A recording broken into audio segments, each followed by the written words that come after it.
ingkang lagi. Ing dalem niku kula sak rombongan wayang wit Sekar Gadung.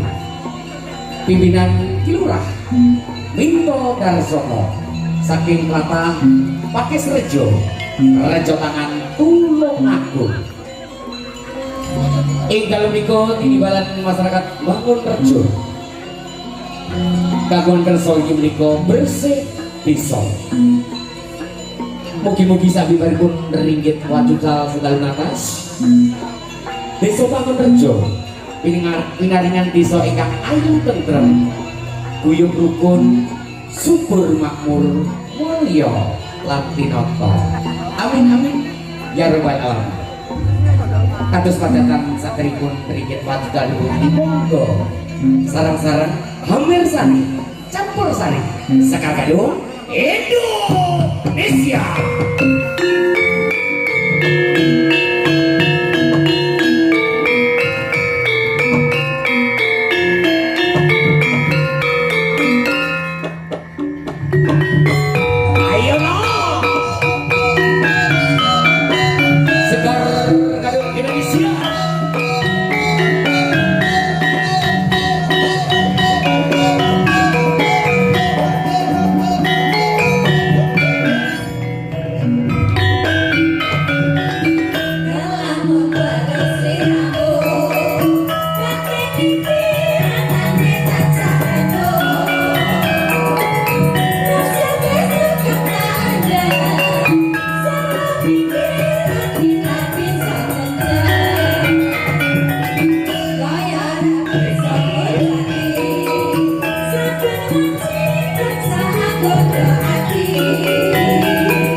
Selamat buka saking kanca-kanca Sekar Gadung Indonesia.